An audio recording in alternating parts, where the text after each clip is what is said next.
आज कुछ ज्यादा ठंड है तो ठंड से ख्याल आया बच्चों के सर, जो हीटर में जो लगा रहता है उससे गर्मी निकलता है, उसके बारे में थोड़ा हमको बता दीजिए। तो वही आज टॉपिक हमने लिखा है, ठीक है, तो आप लोग को हम समझाएंगे। तो सबसे पहले क्या है, टॉपिक का नाम क्या है? नाइक्रोम। सबसे पहले ये हम जानेंगे कि नाइक्रोम होता क्या है। क्या नाइक्रोम होता क्या है, इसका हमने डिफिनेशन लिखा है। क्या लिखा है? नाइक्रोम एक मिश्र धातु है। नाइक्रोम एक मिश्र धातु है जो एलॉय से मुख्य रूप से बना होता है। किससे? मुख्य रूप से निकेल, Ni निकेल और Cr क्रोमियम। ये मुख्य रूप से किस किस से बना होता है? निकेल और क्रोमियम से बना होता है। वही अगर हम बात करेंगे, कहता है कॉम्पोजिशन ऑफ नाइक्रोम, कहता है कि इसकी बनावट क्या है, कैसे बनती है।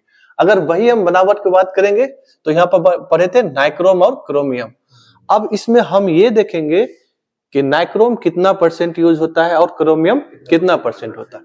इसका कंपोजिशन में बच्चा क्या होता है? कंपोजिशन में जो है ना, निकेल 80% यूज होता है। निकेल कितना होता है? 80% होता है। वही अगर हम बात करेंगे क्रोमियम, क्रोमियम कितना होता है?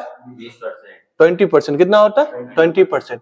कहता इन केस जब कभी उसको हम बनाते हैं, कभी कभी क्या होता है, थोड़ी मात्रा में एलॉय में क्या होता है, आयरन, थोड़े मात्रा में एलॉय में आयरन का मतलब जो लोहा होता है वो भी कभी कभी मिला देते हैं। ठीक है, यहाँ तक कोई दिक्कत नहीं।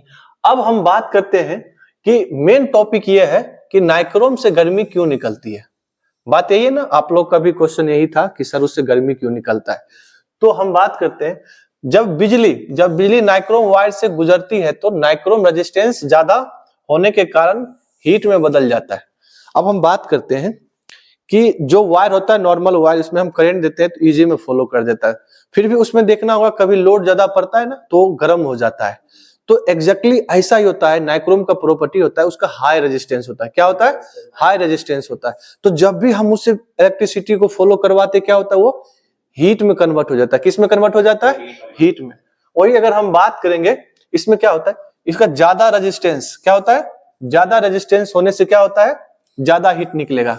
ज्यादा रेजिस्टेंस होने से क्या होगा, ज्यादा हीट निकलेगा। वही अगर हम बात करेंगे कि जो नाइक्रोम होता है वो किसके प्रिंसिपल के अकॉर्डिंग काम करता है, तो सबसे पहले क्या जान लेंगे, ओम्स लॉ, और दूसरा क्या है, जूल के लॉ। कौन कौन सा है? एक ओम्स लॉ है, दूसरा क्या है, जूल के लॉ पे ये क्या करता है, वर्क करता है। वही अगर हम इसका फॉर्मूला की बात करें तो फॉर्मूला जो होता है बच्चा क्या होता है, H equal to I square R T. अगर वही हम आई की बात करेंगे, किसका? आई का मतलब क्या होता है, करंट होता है। क्या होता है? आई का मतलब क्या होता है, करंट। वही आर का मतलब अगर हम बात करेंगे तो क्या होगा, रेजिस्टेंस। आर का मतलब क्या होगा, रेजिस्टेंस। वही अगर हम टी की बात करेंगे तो क्या हो जाएगा, टी इक्वल टू टाइम। क्या हो जाएगा, टाइम हो जाएगा। और सबसे महत्वपूर्ण बात होता है कि नाइक्रोम को हम कहां कहां यूज में लाते हैं। अब किसी चीज को हम बनाते हैं तो होता है ना कि उसका यूज भी होता है, तो कहां कहां यूज करते हैं, एक इलेक्ट्रिक हीटर में। इलेक्ट्रिक हीटर से ही ना आपका क्वेश्चन बना था कि सर अभी जो लाइन मतलब सप्लाई देकर हम इलेक्ट्रिक हीटर से ताप रहे हैं उसके बारे में थोड़ा बात करिए। तो इसी पॉइंट से ना हम इतना आज डिस्कशन कर रहे हैं। एक इलेक्ट्रिक हीटर में होता है, उस हीटर का काम क्या होता है, बेसिकली खाना भी बनाना होता है, लेकिन अपना लोग क्या करते हैं, उसको जबरदस्ती आग तापने के लिए काम करते हैं ठंड के दिनों में। और उसी प्रकार हम दूसरा बात करेंगे, हेयर ड्रायर में होता है। इट बहुत ऐसा जगह है जहां जहां इसका क्या होता है, यूज किया जाता है।